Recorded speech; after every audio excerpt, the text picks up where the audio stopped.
ప్రార్థన మాటతో కాదు, దేవునితో కలిసి మనం మాట్లాడుతున్నట్టుగా విజ్ఞాపం చేయాలి. ఆ ప్రార్థన మనం నేర్చుకోవాలి. ఆ ప్రార్థన నేర్చుకుంటే మనం ముందు వేసుకోకూడదు అనుకోండి, మనం నిద్రపోతామా? వస్తుందా నిద్ర? మరి ఆయనతో మాట్లాడుతూ ప్రార్థన అంటే ఎంతో మెలకు కలిగి ఉన్నాం. ఎలీషా అని మేము సహవాసం ఉన్నప్పుడు పెయింట్ మేస్త్రి ఆయన ఆల్ నైట్ ప్రేయర్కి రావేంటయ్యా నువ్వు అంటే, వారం అంతా పనిచేసి శనివారం బట్టవాడాలు ఉంటాయన్నా, అవన్నీ చూసుకొని వచ్చేవాడికి శరీరం అలసిపోతుంది అని చెప్పేవాడు. ఆయన చెప్పిన దాంట్లో ఒకటి అబద్ధం లేదు, అన్నీ నిజమే. శరీరం అలసిపోతే బట్టవాడాలు ఉంటాయి, మరి పనులన్నీ ముగించుకొని రావాలి, ఇంటికి వచ్చి ఇంట్లో వాళ్ళకి ఏం కావాలో చూసుకోవాలి. దానివల్ల ఆన్లైన్ ప్రేయర్కి రాలేకపోతున్నాను అన్నప్పుడు అయినా సరే దేవుని సన్నిధికి రాయ్యా, వచ్చి ప్రార్థన చేసుకో, దేవుని నిన్ను ఆశీర్వదిస్తాడు, ఎప్పుడు ఇలాగే ఉండదు పరిస్థితి అని చెప్తూ ఉంటాడు. వచ్చేవారు వచ్చి ఒక అరగంట గంట కూర్చున్నాక కుంకుపాటు పడి బైబిల్ మీద మోకరించి అలాగే నిద్రపోయేవాడు.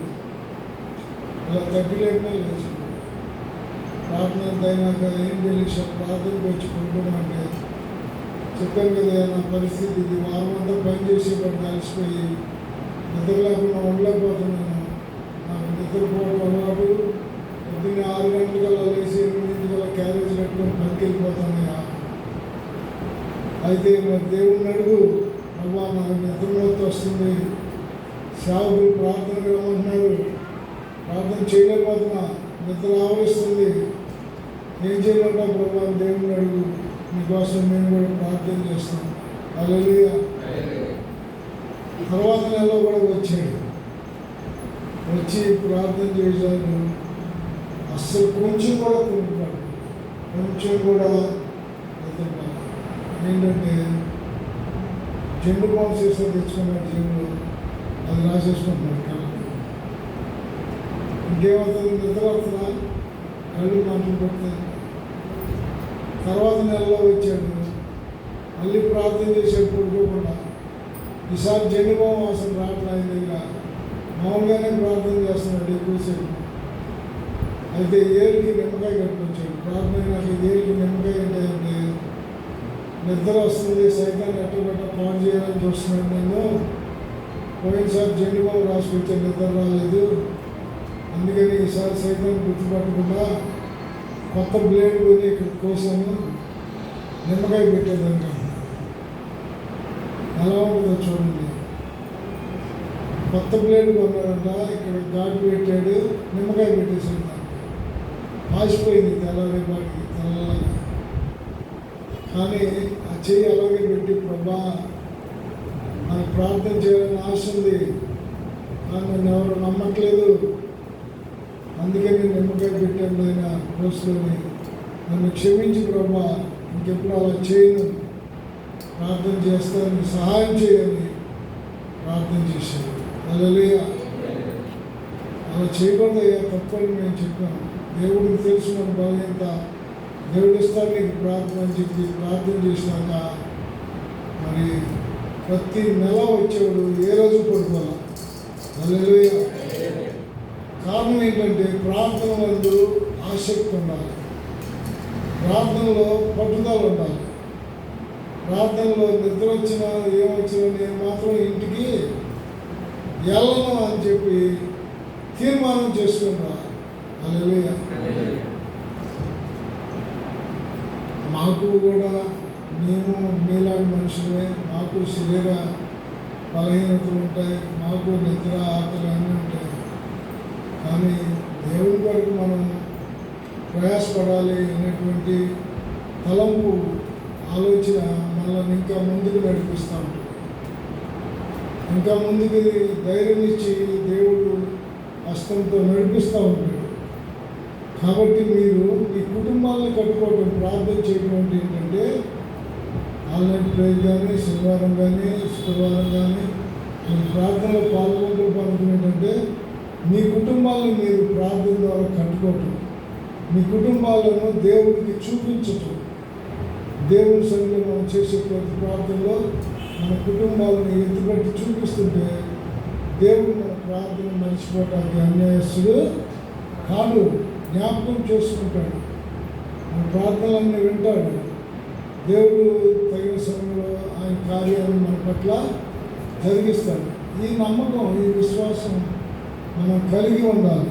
ఈ విశ్వాసాన్ని, ఈ నమ్మకాన్ని కలిగి ఉన్నప్పుడు మనం దేవుని దగ్గర గొప్ప కార్యాలు చూడగలుగుతాం. అబ్రహాం అంట పిల్లలు కూడా పుట్టకముందు దేవుడు ఇస్తానన్నాడని ఆయన నమ్మి ఆ భూమి మీద కానాన్ని వెళ్ళి అక్కడ గుడారం వేశాడు. నమ్మి ఏమని నమ్మాడంటే, విశ్వాసం అన్నది నిరీక్షింపబడి వాటి యొక్క అదృశ్యమైనవి రుజువైనది. మన వాక్యం తెలుసు కానీ ఆచరణలో పెట్టలేకపోతున్నాం. మన దగ్గరికి వచ్చే వాటికి ఎందుకు ఆచరణలో పెట్టలేకపోతున్నాం అంటే, మన విశ్వాసంలో ఇంకా బలపడాలి, ఇంకా విశ్వాసంలో ఎదగాలి, ఇంకా విశ్వాసానికి వాక్యానికి జత కలపాలి. వాక్యము నీ విశ్వాసం జత కలిసి ప్రార్థించాలి. హల్లెలూయా. దేవుని సన్నిధిలో ఆ రీతిగా విశ్వాసంలో బలపడాలి. దేవుని మీద గురి కలిగి ఉండాలి. పాస్టర్ గారు 3 రోజులు ఉపవాసం పెట్టాడన్నా, పాస్టర్ గారు వర్షాలు పడట్లేదు, తింటాక ఆహారం కావాలి, భూములను ఎండిపోతున్నాయి, మంచి వర్షాన్ని పంపుతున్నాడు అని చెప్పి రోజు పగలో రాత్రి 3 దినాలు ఉపవాస ప్రార్థన ప్రకటిస్తే 3 రోజులు ప్రార్థనకు వచ్చాడు. 3వ రోజు ఆఖరి రోజు ప్రార్థన సిద్ధపడి రండి, ఎక్కువగా మనం ప్రార్థనలో గడపాలని చెప్పినప్పుడు అందరూ ప్రార్థనకి 3వ రోజు పట్టుదలతో వచ్చారు.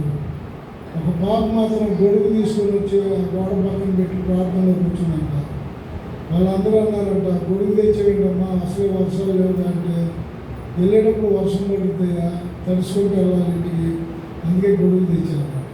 హల్లెలూయా. వాళ్ళంతా ప్రార్థన చేశారు 4 వరకు వచ్చిన పొద్దు నుంచి.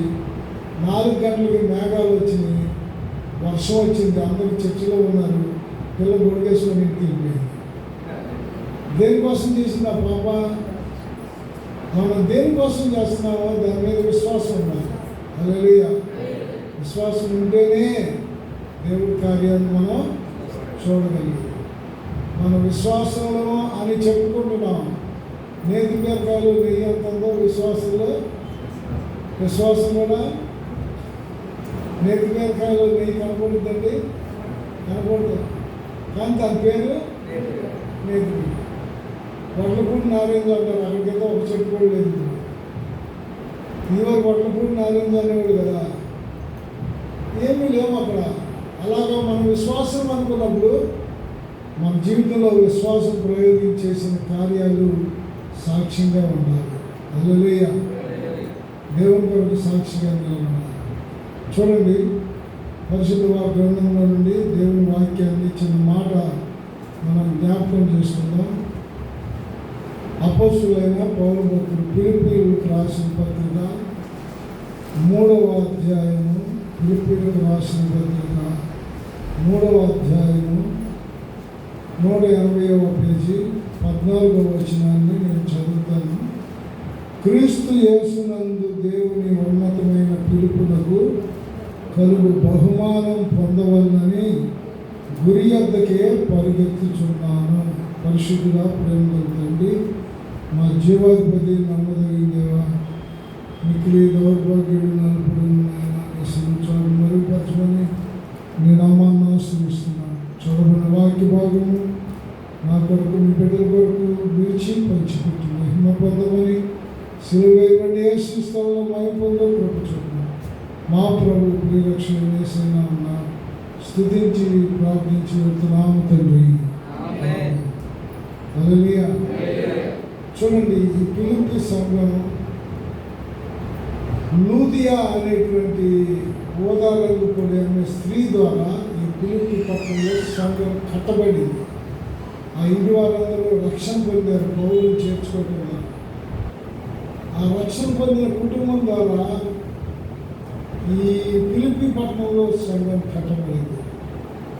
వాస్తవానికి ఆమె తూతైన పట్టణస్తురాలు, గోదావరి అమ్మి అనే ప్రాంతాల పరిచయంలో ఫిలిప్పీ పట్టణంలో సంఘం కట్టబడింది. ఈ సంఘానికి ఒక మంచి పేరు ఉంది, ఏంటంటే సంతోషకరమైన సంఘం. ఏంటది? సంతోషం. మనం కూడా సంతోషంగా ఉండాలనేది దేవుని ఉద్దేశం. మన సంతోషం ఆత్మ సంబంధమైంది, దైవిక సంబంధమైనది ఉండాలి. ఇలాంటి సంఘంలో ఆనందము, సంతోషము అనే మాటలు ఈ పత్రిక చదువుతుంటే అనేక చోట్ల కనపడతా ఉంటాయి. కాబట్టి దీన్ని ఏమన్నారంటే ఆనంద పత్రిక ఏమన్నారు, లేదా సంతోష పత్రిక. ప్రతి మాటలో కూడా సంతోషం, ఆదరణ కలుగుతూ ఉంటాయి. కొన్ని పత్రికల్లో మన హృదయం కలవరం, గుచ్చబడినట్టు, గొడవబడినట్టుగా కొన్ని కఠినమైన మాటలు ఉంటాయి. కానీ ఈ ఫిలిప్పీ పత్రికలో సంతోషం కనపడుతుంది. హల్లెలూయా. ఈ పత్రిక రోజు మీరు చదువుకుంటే ఆదివారం చాలా సంతోషంగా వస్తారు. చదవాలి. నాకు తెలిసి మీలో దేవుని వాక్యం చదవాలని ఆసక్తి ఉంది, కానీ చదవలేకపోతున్నారు మీరు. ఎందుకంటే దాన్ని జయించాలనే ఆసక్తి మీకు కలగాలి. అదొక పనిగా పెట్టుకోవాలి. పొద్దునే పని చేస్తే జీతం వస్తుంది. ప్రతిరోజు దేవుని వాక్యం చదువుతూ ప్రతిరోజు మనం ప్రార్థనలో గడిపితే దీనికి కూడా ఫలం ఉందన్నాడు దేవుని వాక్యం. యెహోవా ధర్మశాస్త్రం ఆనందించు, దివారాత్రం దానిని ధన్యుడు. అట్టివాడు నీటి కాలువలు ఎవరు నాటబడినదై ఆకు వాడక తన కాలం ముందు ఫలమిచ్చు చెట్టు. ఫలం ఉంటుంది, ప్రతిఫలం ఉంటుంది, జీతం ఉంటుంది. అలాగే దేవుని సన్నిధిలో మనం ప్రార్థించిన దానికి కూడా ప్రతిఫలం ఇస్తాడు దేవుడు. మనం అనేక ఆశీర్వాదాలు క్రైస్తవులుగా ఉండి పొందలేకపోవడం కారణం ఏంటంటే ప్రార్థన చేయవలసినంత, చెప్పండి, చేయవలసినంత ప్రార్థన. అలాంటి రెండింటికి మనకి రాముడు అసలు మాట 9 ఎన్నింటికి ఇస్తామంటే మనకి దేవుడు ఆత్మ నడిపిస్తున్నప్పుడు దాన్ని ఆర్పేసి వెళ్ళకూడదు కదా, చేస్తాం.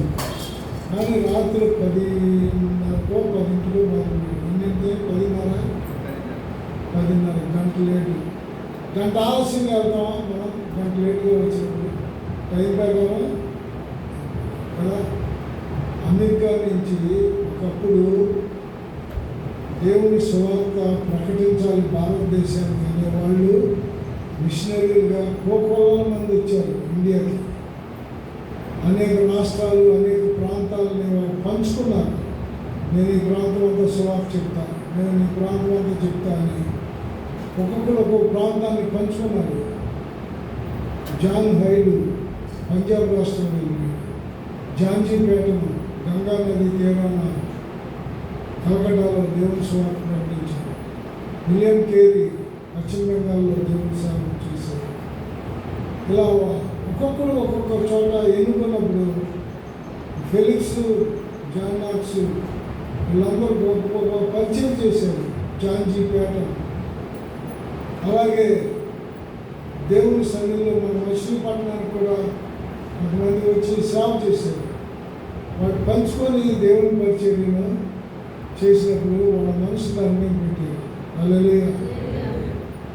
మన కోసం, మన రక్షణ కోసం చేసి వెళ్ళిపోయారు. వాళ్ళు లేకపోయినా ఈరోజు నా ఫలాలు మనం అనుభవిస్తున్నాం, ఆడుకుంటున్నాం, దేవుని సన్నిధిలో వస్తున్నాం, దేవుని దీవెనలు ఎన్నో పొందుతున్నాం. అయితే మన జీవితంలో మన దేవునితో ఒక ఆత్మ సంబంధమైన సంబంధాన్ని కలిగి ఉండి ఒక ఆత్మీయ క్రమాన్ని కలిగి ఉండి. హల్లెలూయా. దేవుని సేవకుడు ఫోన్ చేసి రమ్మని చెప్పకూడదండి, అది అవమానం కూడా. దేవుని సన్నిధిలో దేవుని సేవకుడు ఎవరికి చెప్పాలంటే ఎప్పుడు తెలియని వారికి, సువార్త వినని వారికి చెప్పాలి. దేవుని సేవకుడు అయ్యా ప్రార్థనకు రండి, ప్రభువు మిమ్మల్ని ఆశీర్వదిస్తాడు, నిత్య జీవం పొందుతారు, మనం పరలోకం వెళ్తాం, మనం నమ్మకపోతే శిక్ష వస్తుంది అంటున్నాడు దేవుడి వాక్యంలో. నమ్మి బాప్తిసంలో రక్షించబడినని దేవుని సేవకు తెలియని వారికి చెప్తే అది వాళ్ళకి ఆశీర్వాదం. రక్షించబడి బాప్తిసం తీసుకొని ప్రభువులో ఉండి కూడా మాస్టర్ గారితో చెప్పించుకోవాలి అనుకోవడం ఏంటంటే నీలో తగ్గింపు లేదని నీకే అర్థమవుతుంది. నీలో హెచ్చించుకునే స్వభావం ఉన్నప్పుడు తగ్గింపు గురించి నీకు తెలియదు, చెప్పినా కూడా. తగ్గించుకున్న మనసు ఉన్నప్పుడు దేవుని సన్నిధిలో దేవుడు నిన్ను ఆశీర్వదిస్తాడు. హల్లెలూయా. ఇక్కడ పౌలు అంటున్నాడు, మనం చదివిన వాక్య భాగంలో, క్రీస్తు యేసునందు దేవుని ఉన్నతమైన పిలుపునకు కలుగు బహుమానం పొందవలని గురి యొద్దకే పరిగెత్తుతుంది. ఇక్కడికి ఏముందంట? దేవుని యొక్క పిలుపులో ఏముందండి? బహుమానం పొందాలి. దేవుడు పిలిచాడు, బహుమానం ఉంది. ఆ బహుమానం పొందాలంటే మనం ఏం చేయాలి? ఎక్కడికి పరిగెత్తాలి? గురి యొద్దకు పరిగెత్తాలి. అంటే గురి అంటే దృష్టి అన్నారు. గురి అంటే ఏంటి? దృష్టి. దృష్టి దేని మీద పెడతామో అది గురి అంటారు. చూడండి, పక్షులు కొట్టేవాళ్ళు, కొట్టేవాళ్ళు అది అలా ఎందుకు చూస్తారంటే గురి అది వెళ్ళి తగిలేటట్టు. మన గురి ఏంటంటే యేసుని చేరుకోవటం, యేసుని సంతోషపెట్టడం. హల్లెలూయా. విషయం మీరు జ్ఞాపకం చేసుకోండి. మీరు ఏం చేసినా ప్రతిదినము ఈరోజు దేవుడు సంతోషపడ్డా, ఈరోజు దేవుడిని దుఃఖపెట్టాను, నన్ను సరిచేయగలిగినారు. దేవుని దగ్గర పరిశీలన చేసుకోండి. హల్లెలూయా. దేవుని వాక్యాన్ని సరి చేసుకోండి. అది దేవుని పిలుపు. 51వ కీర్తనలో కూడా, 50వ కీర్తన భాగంలో 17వ వచనంలో కూడా కీర్తనకారుడు అదే చెప్తాడు. దిద్దుబాటు నీకు, నీవు నా మాటలను నీ వెనక కంటే మన వెనక లెక్కలేని తన వెనక తోసేటంటే లెక్కలేని నీవు దొంగను చూచినప్పుడు వాంతో అంటే అటువంటి స్వభావం, అటువంటి లక్షణం. వ్యభిచారులతో నీవు అంటే మనం వద్దనుకున్నాయి విడిచిపెట్టిన వాటి వెళ్తాం. కీడు చేయమని నీవు ఎవరి గురించి అయినా ఆశీర్వాదం పలకాలి, కానీ కపటము కీడు పలకూడదు. నీవు కూర్చుండి నీ సహోదరుని మీద అంటే ఒకరికొకరు దేవుని గురించి మాట్లాడుకోవచ్చు, కానీ ఇద్దరు కలిసి మూడో వ్యక్తి గురించి మనం మాట్లాడటం చేయకూడదు. వాళ్ళ బలహీనత ఉంటే వాళ్ళు పిలిచి సరిచేయాలి, లేదా వాళ్ళ బలహీనతలు చెప్పి ప్రార్థన చేయమని చెప్పాలి. అది హెచ్చరించడం, గద్దించడం, బుద్ధి చెప్పడం, ఇవి మనం చేయాలి. నీవు కూర్చుండి నీ సహోదరు మీద చెప్పలేకపోతున్నాడు.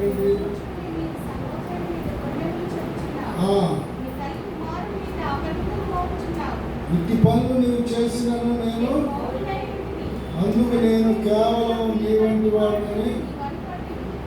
అయితే నీ కనులు వెళ్తే సంగతులు మనసుగా ఉంచి నిన్ను చూశానండి. దేవుడు గద్దిస్తాడు. దేవుడు బుద్ధి చెప్పి, అయ్యా నువ్వు మాట్లాడేటప్పుడు సరి చేసుకుంటా. అవును ప్రభా, నేను సరి చేసుకుంటా, నువ్వు క్షమించను. అయ్యా నువ్వు నడిచేటటువంటి త్రావులు సరిగా సరి చేసుకో. అవును ప్రభా, సరి చేసుకో. మనం దేవుని దగ్గరకు వచ్చినప్పుడు ప్రభు శరీరం, ప్రభు రక్తం తీసుకుంటున్నప్పుడు స్వతంత్రంగా తీసుకోవాలి. నా ప్రభు నాకు ఇచ్చిన శరీరం, ప్రభు నాకు చిందించిన రక్తమని కృతజ్ఞతాస్తుతులు అర్పిస్తూ ఆ ప్రేమను, ఆ త్యాగాన్ని మన హృదయానికి అన్వాయించుకొని తీసుకుంటాం. ఆన్వాయితీగా నాకు అంతలేదు ఇంట్లో ఇంటికి అని తీసుకొని దీనికి ఏముండదు. అందులో ఎవరు హృదయ సమర్పణతో విరిగిన మనసుతో తీసుకుంటారో వాళ్ళ హృదయంలో దేవుడు కార్యాలు జరుగుతాయి. వాళ్ళ హృదయం విశాలపరచబడుతుంది, కల్మషాలన్నీ కడిగివేయబడతాయి, శుద్ధి చేయబడతాయి. నిర్దోషమైన హృదయం నాకు దయచేయి. దావీదు ఆ రీతిగా దేవుని సన్నిధిలో ప్రార్థన చేస్తున్నాడు. గొప్ప భక్తుడు ఆయన అంటున్నాడు 51వ కీర్తన భాగం 10వ వచనంలో, దేవా నాయందు శుద్ధ హృదయమును. మళ్ళీ భక్తులైన దావీదు అడిగినప్పుడు మనం అడగడంలో తప్పేంటండి? ఏమండి, మనం దేవుణ్ణి అడగాలా లేదా? అడగాలి. ఆయన రోజు ప్రార్థనలో నా తప్పుదాలు క్షమించు, నా అపరాధాలు క్షమించు ప్రార్థన చేస్తున్నాడు. మళ్ళీ అదే పాపం చేస్తున్నాడు. ఒకరోజు కల్లో ఒక ఆయన కనపడ్డాడంట. బాగా ఎత్తుగా బాగున్నాడు మనిషి. ఎవరయ్యా నీవు అని అడిగాడండి. నా పేరు దావీదయ్యా, నేను దేవుని ఎదుట నేను చేసిన పాపాన్ని ఒప్పుకొని విడిచిపెట్టా, నన్ను క్షమించాడు దేవుడు. నువ్వు దేవుని దగ్గర అడుగుతున్నావు కానీ విడిచిపెట్టట్లేదు, నువ్వు కూడా ఎందుకు విడిచిపెట్టకూడదు అని చెప్పి దేవుని సన్నిధిలో ఆ యొక్క దర్శనం కనపడింది. వెంటనే దేవుని సన్నిధిలో దేవుడు మాట్లాడాడు. నామ హృదయానుసారుడైన దావీదు ఒప్పుకొని విడిచిపెట్టినట్లు నీవు కూడా ఒప్పుకొని విడిచిపెట్టినట్లయితే నీవు ఆశీర్వాదమును పొందుతావు. హల్లెలూయా. మనకి ఆ తగ్గింపు అనేది అక్కడ కనపడుతుంది. మన బలహీనతను ఒప్పుకొని విడిచిపెట్టినప్పుడు కనపడుతుంది తగ్గింపు అంటే. అక్కడ నీవు హెచ్చించబడు. హల్లెలూయా. అక్కడే నీవు హెచ్చించబడు. ఎందుకంటే దేవుడికి కావాల్సింది తను తాను తగ్గించుకున్నాడు. యేసయ్య ఎంత తగ్గించుకున్నాడండి? మరణం పొందినంతగా తను తాను తగ్గించుకున్నాడు. మనం ఎవరైనా మాట్లాడాలనుకోండి, వారం 2 వారాలు గుడిలో మానేస్తాం. మాస్టర్ గారు ఫోన్ చేసిన వేస్తాం. మనం మాకు కనపడం. నా విలువేంటో తెలియాలి మాస్టర్. నా విలువేంటో తెలియాలి మాస్టర్ గారు అన్నట్టుగా. మనం విలువ లేని వాళ్ళు అండి. మనకు విలువిచ్చింది యేసయ్య. హల్లెలూయా. మనకు విలువిచ్చింది యేసయ్య. ఆయన ఇచ్చిన విలువ ఏంటంటే అనేకుల వల్ల నశించుకోకుండా ఆయనతో పాటు యుగయుగాలు కూడా ఆయన రాజ్యంలో ఆయనతో పాటు ఉండటం. ఇది మనకి ఇచ్చిన విలువ. అది మనకి గ్రహింపులోకి వస్తే ఏం చేసినా దేవుడు నాతో ఉన్నాడు, నన్ను చూస్తున్నాడు అనే మనసు మనలో కలిగి ఉంటుంది. ఆ మనసే క్రీస్తు చేసిన కలిగిన మనసు. ఆ రీతిగా ఉన్నప్పుడు దేవుని సన్నిధిలో మనం గురి కలిగిన వారంగా ఉన్నామని అర్థం. ఆ గురి దేవుని యందు ఉండాలి. ఆ గురిలో ఏముందంట? బహుమానం ఉందంట. ఆ గురిలో ఏముందండి? బహుమానం పొందినట్లుగా. చదవండి ఆ మాట. ఫిలిప్పీయులకు రాసిన పత్రికలో ఉన్నతమైన పిలుపునకు కలుగు బహుమానము పొందవలెనని గురి వద్దకే. హల్లెలూయా. ఆ గురి కలిగి దేవుని వైపు. రష్యా దేశం కమ్యూనిస్ట్ దేశం. చాలా కాలం క్రితం అక్కడ సువార్త లేదు. ప్రకటిస్తే ఊరికో జైల్లో పెట్టి, అయినా కొంతమంది సువార్తలు వెళ్ళి అక్కడ దేవుని సువార్త ప్రకటించినప్పుడు అనేక మంది రహస్యంగా యేసుని అంగీకరించి రక్షణ పొంది మార్మోన్స్ పొందారు. అయితే అక్కడ ఉన్న చట్టం ఏంటంటే ఎవరైనా యేసుక్రీస్తుని అంగీకరించిన ఆరాధించిన వారిని తీసుకొని జైల్లో వేసేస్తారు. 30 సంవత్సరాలు 40 సంవత్సరాలు అలా జైల్లో వేస్తారు. లేదా మరణశిక్ష కూడా విధించబడును అని ఒక జీవో ఉంది, చట్టం ఉంది. 7 దొరికారు. ఒకసారి సువార్త చెప్తా, ప్రార్థన చేస్తా ఒక గృహంలో. ఎంతమంది? ఆ 7 సైనికులు పెట్టుకొచ్చి పై అధికారుల ముందు పెడితే బహిరంగంగా బయటికి తీసుకెళ్ళిపోయి ఊరు బయట షూట్ చేసి పారేయండి, కాల్చి పారేయండి. ఆ 7 ఊరు బయట కళ్ళ గంతులు తీసుకెళ్ళి ఒక చోట నిలబెట్టి కళ్ళ గంతులెట్టి, ఇప్పుడైనా చెప్పండి యేసు మాకు అక్కర్లేదని, మీ భార్య పిల్లల దగ్గర మిమ్మల్ని పంపిస్తాం, మీకు మంచి ఉద్యోగాలు ఇస్తాం, మీకు కొంత డబ్బు కూడా ఇస్తాం, మంచి మంచి పొజిషన్లో మీ పిల్లలు చదువుకుంటారు, ఇప్పుడు యేసు మాకు వద్దని చెప్పండి అంటే మేమెవరో చెప్పమని చెప్పి, నువ్వు చెప్తావా చెప్పనండి కాల్చి పారేసి. కాల్చంగానే అతని తలపై భాగంలో దేవుని దూతలు ఉన్నారు, కిరీటం పట్టుకున్నారు. 7 దూతలు ఉన్నారు. ఎంతమంది ఇక్కడ నుంచి ఉన్నాళ్ళు? 7 కిరీటాలు పెట్టాలని పట్టుకోనండి. ఒకటి పడిపోగానే వాడి మీద కిరీటం పెట్టాడు, ఆత్మను పరలోకాన్ని తీసుకెళ్ళిపోతున్నాడు. హల్లెలూయా. అంటే ప్రాణంలో పోగొట్టుకున్నాడు కానీ కిరీటాన్ని పోగొట్టుకుంటున్నాడు నిలబడినందుకు. రెండవ వాడిని అడిగారు, యేసునందు విశ్వాసం విడిచిపెడతావా ఉంటావా? నేను ఉంటానండి అనగానే కాల్చుకోవాలి.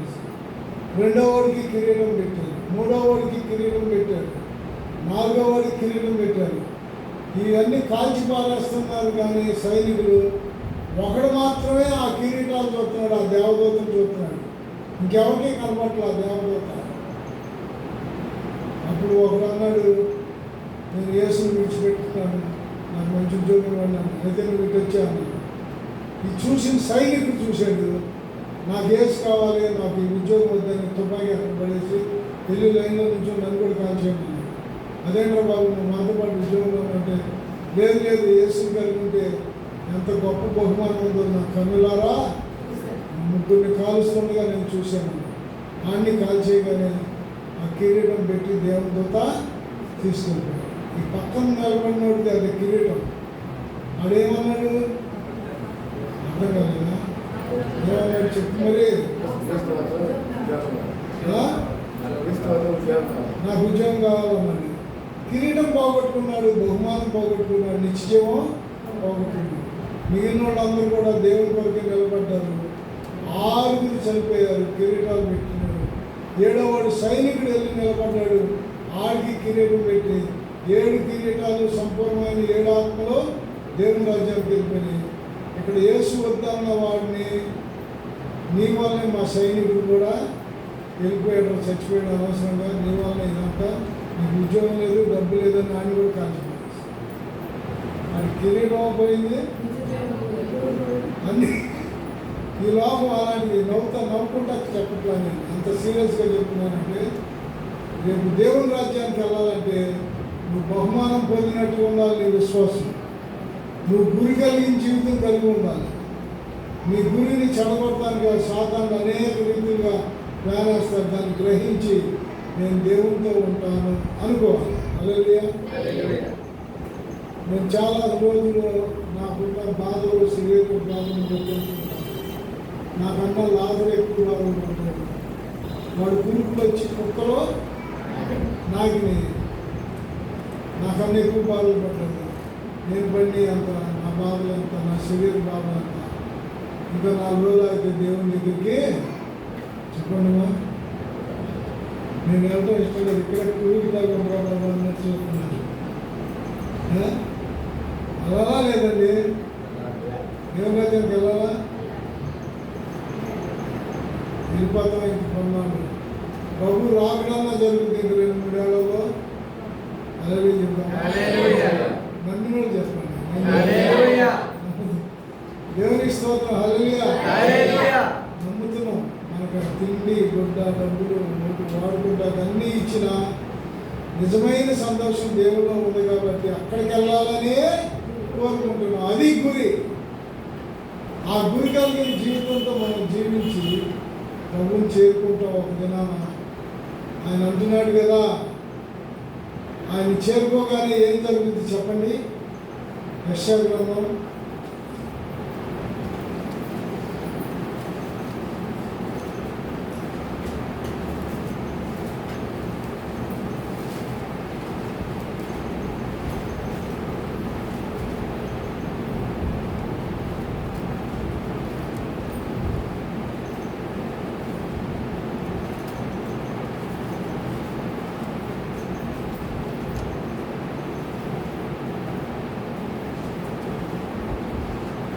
25వ అధ్యాయం.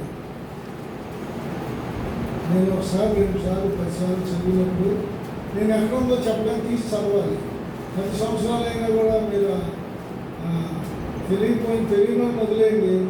చదువుకున్న వాళ్ళు తెలిసిన వాళ్ళు ఉన్నారు. దేని మీద వచ్చింది మరన్నడు ఉండకుండా మరణం ఆయనను మరణమును ఆయన మృంగివేయను. మరణం ఆయన కాదు, మరణమును ఆయన మృంగివేయను. ప్రభువైన యెహోవా వాస్తు బిందువులను హల్లెలూయా. యేసు నువ్వు చూడగానే మొదలు జరిగేది ఏం తెలుసా? నీ కళ్ళల్లో నుంచి విలువైన కన్నీరు వస్తుంది. నా ప్రభు నాతో ఉన్నాడు, నా ప్రభు దగ్గరికి వచ్చేసానని విలువైన కన్నీరు. చంటి బిడ్డ తల్లిని చూసినప్పుడు ఎలా ఏడుతారో, పొద్దు నుంచి ఆడుకుంటా వదిలేసి సాయంత్రం పనికెళ్ళి వస్తే తల్లిని చూడగానే చంటి బిడ్డ ఎంత ఏడుస్తారో బెంగ పెట్టుకున్నట్టుగా, అలాగే ప్రభుని చూడగానే కన్నీరు వస్తుంది. హల్లెలూయా. ఇది నేను కల్పనాకారులుగా చెప్పడం కాదు, నిజంగా నేను చూసే ఒక మనిషి. ఆయన మాట్లాడుతూ పనులు ఉన్నాడు. లాస్ట్కి కళ్ళు ఎలా చూసింది, అలా మెయిన్గానే 2 కళ్ళలోంచి నీళ్ళు వచ్చేసి ఆ గదంతా వెలుగు ప్రకాశించి, ఆ గదంతా వెలుగు ప్రకాశం. ఆయన కళ్ళు మీదనే 2 కన్నీటి ప్రభువుని చూసినప్పుడు అలా ఉంటుంది మన అనుభవం. హల్లెలూయా. ఒక్కొక్క కిరీటం పెడుతుంటే ఒక్కొక్కరు సంతోషంతో ప్రాణాలు పెట్టేసి వెళ్ళిపోతున్నారు. త్వరగా కాల్చు అన్నట్టుగా మరణం కోసం ఆతృతతో చూశారు. ఒకడు జీవ కిరీటాన్ని పోగొట్టు. మనం దేవుని దగ్గర బహుమానం పొందినట్లుగా ఆ గురి యొద్దకే మనము పరిగెత్తాలి. హల్లెలూయా. అక్కడ మన కన్నీటిని ప్రభువు తుడిచి ఆనందంగా మన హృదయంతో హత్తుకొని మనల్ని చేర్చుకుంటాడు. ఆయన మనల్ని ఆయన రాజ్యానికి తీసుకెళ్ళినప్పుడు అక్కడ దేవుని దూతలు మనకి పరిచర్య చేస్తారు. దేవుని దూతలు లోనికి తోడుకొని వెళ్తారు. ఎంత సంతోషం, ఎంత ఆనందం.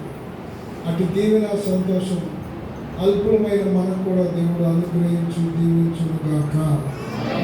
ప్రార్థన చేసుకున్నాం. తల వంచండి, కళ్ళు మూసుకున్నట్టయితే ప్రార్థన చేసుకున్నాం.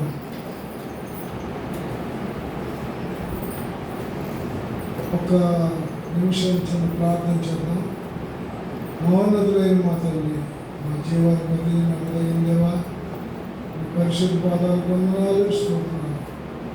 అత్యంత కృప కలిగిన నామాన్ని బట్టి మేము స్తుతిస్తూ కనపడుతున్నాం.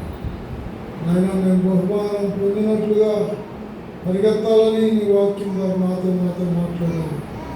ఆ రీతిగా నన్ను సిద్ధపరచండి, సంఘాన్ని సిద్ధపరచండి, మమ్మల్ని అందరినీ సిద్ధపరచండి. ఉన్న వాక్యం హృదయాలు మా హృదయాలు నీరు కట్టి ఫలింపచ్చింది. యేసయ్య పరిశుద్ధ నామమున స్తుతించి ఆరాధించి పెడుతున్నాను తండ్రి. చిన్న కార్యక్రమం ఉంది. మన హేమలత నాగరాజుకి ఇచ్చిన కుమారుడు ఎబినేజర్కి కొద్దిగా ప్రార్థన చేసి తల వెంట్రుకలు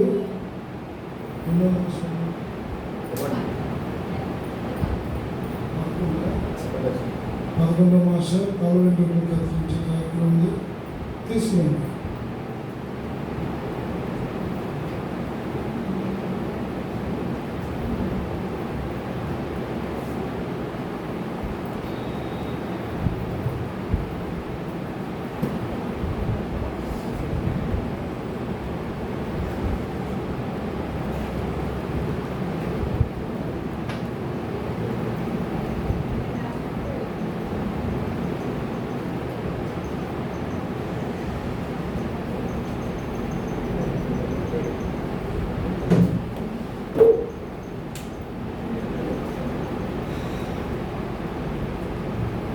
ప్రార్థన చేద్దాం.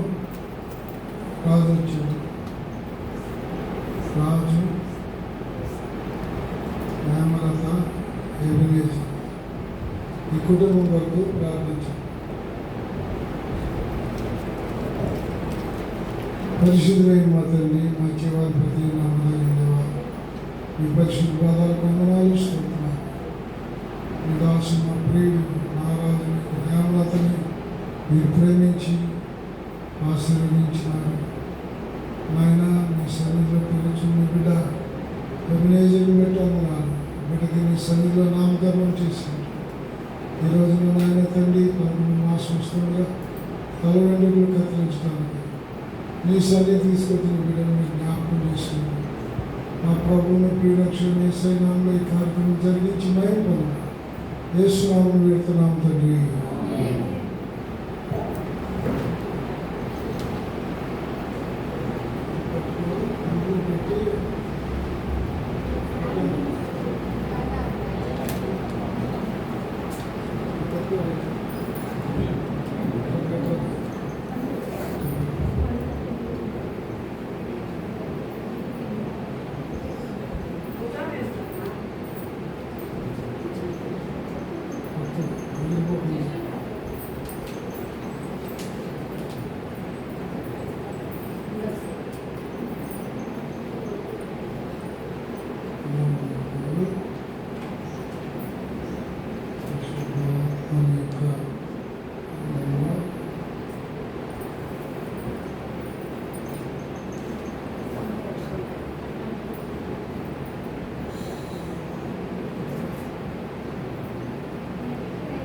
ప్రార్థన చేద్దాం. ప్రేమగల మా తండ్రి, మా జీవాధిపతి, నామదగిన దేవా, ఆయన బిడ్డ ఎబినేజర్కి మీ నామంలో తల వెంట్రుకలు కత్తిరించడానికి కృపనిచ్చారు. బిడ్డ తలను మీద ఆశీర్వదించి అభిషేకించండి, తైలంతో నింపండి. మీ అభిషేకం బిడ్డ మీద ఉంచండి. తండ్రి అయిన దేవుని ప్రేమ, కుమారుడైన క్రీస్తు యేసు కృప, పరిశుద్ధాత్మ దేవుని ఆదరణ ఇప్పుడు ఎల్లప్పుడూ నిత్యము ఈ బిడ్డ మీద సదాకాలం నిలిచి ఉండను గాక.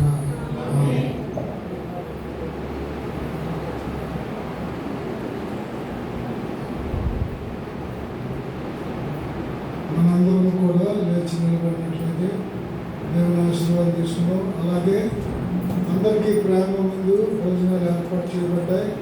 ఎవరో దయచేసి వెళ్ళిపోవద్దని మనం చూస్తాం. ఇందాక గుంపులు ఉన్నారు, ఏమయ్యారు? హల్లెలూయా.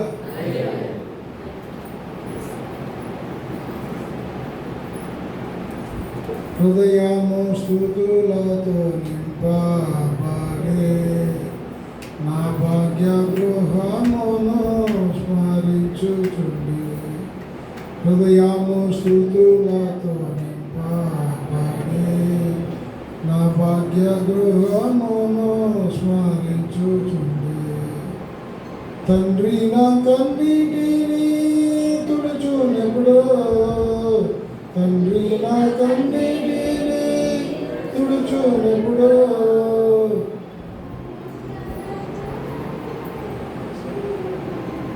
ప్రియ యేసురాజుని చూచిన చాలు, ఆయనతో ఉంటే చాలు. ప్రియ యేసురాజుని చూచిన చాలు, మహిమలోని ఆయనతో ఉంటే చాలు. నిత్యమైన మోక్ష గృహమును చేరి నా భాగ్య గృహమును స్మరించుచుండే.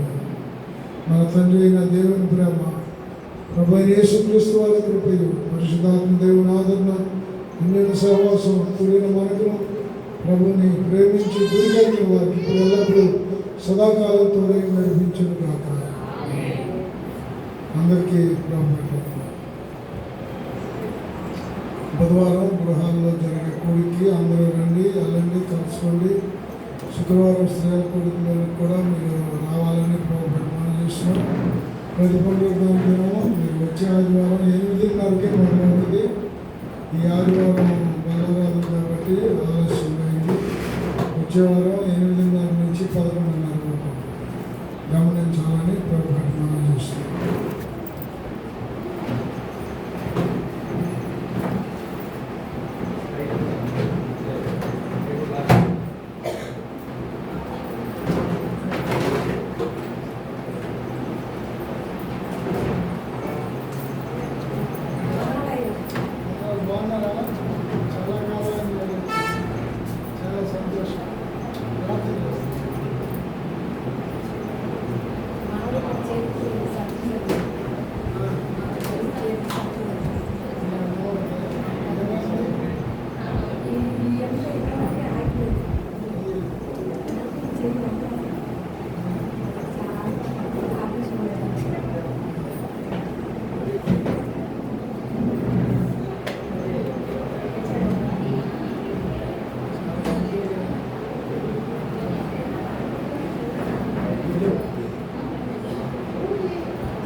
తీసుకున్నాను. దాని గురించి జ్ఞానం తెలియదు.